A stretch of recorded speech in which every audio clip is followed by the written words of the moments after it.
Hi నమస్తే అండి. మల్లె మొగ్గలు ఎక్కువ రావాలంటే కొన్ని టిప్స్ చెప్తాను. మల్లె మొక్కలు ఆకులన్నీ ఇలా దూసేసుకోవాలండి. మనము చెయ్యికి నొప్పి అవ్వకుండా కొమ్మలు అవి గీసేస్తాయి. నొప్పి లేకోకుండా నీట్గా చేతికి ఏమవుకోకుండా ఇలా ఆకులు నీట్గా కోసేసుకోవాలి. కోసేసుకున్న తర్వాత అన్ని ఆకులు తీసేసుకోవాలండి.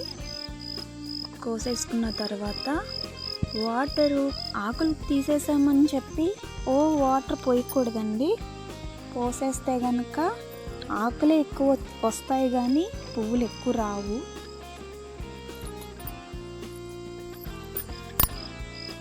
ఒక 4 డేస్కి ఒకసారి వాటర్ పోస్తే చాలు. ఎందుకంటే వాటర్ పోసినప్పుడు ఆకులు ఎక్కువ వచ్చేస్తాయి. అదే పనిగా వాటర్ పెట్టేయకూడదు. 4 డేస్కి ఒకసారి వాటర్ పోస్తే సరిపోతుంది.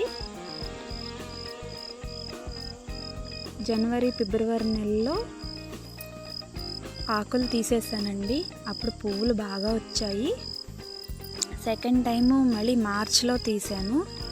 అప్పుడు కూడా సెకండ్ టైము పువ్వులు ఎక్కువ వచ్చాయి. కాకపోతే చిన్న సైజు వచ్చాయి. పువ్వులు ఎక్కువ వచ్చినప్పుడు మాత్రం మొగ్గలు చిన్నవి వస్తాయి. పువ్వులు తక్కువగా వచ్చినాయి అంటే కనుక మొగ్గలు తక్కువ వచ్చినాయి అంటే కనుక పువ్వుల సైజు పెద్దది వస్తుంది. ఇది 3rd టైం అండి నేను తీసేది. ఆకులు ఇలా చేసేది. ఆకులు తీసేస్తే మళ్ళీ ఇంకొకసారి మొగ్గలు వస్తాయి. తర్వాత రాకపోవచ్చు. సీజన్కి ఎంతవరకు ఉన్నదంటే అంతవరకే వస్తాయండి పువ్వులు. ఇలా నీట్గా కోసేసుకోవాలండి ఆకులు. కొమ్మలు విరుక్కోకుండా తీసేసుకోవాలి.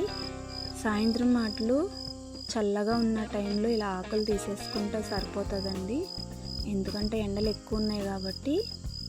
ఇలా చూడండి, చిన్నగా ఆకులు తెంపినప్పుడు చిన్న చిగుళ్ళు వచ్చండి మొగ్గలు వస్తాయి. ఇక్కడ చూడండి మొగ్గలు ఇలా వస్తాయి. ఆకులు అదేంటి తీసేస్తే చెట్టు బోసిపోతుంది కదా అనుకోవచ్చు. ఆకులు తీస్తేనే మల్లెపూలు వస్తాయండి. తెలిసిన వాళ్ళకి ఓకే అండి. తెలియని వాళ్ళు ఉంటే కనుక నా వీడియో ద్వారా తెలుసుకుంటారని చెప్తున్నాను.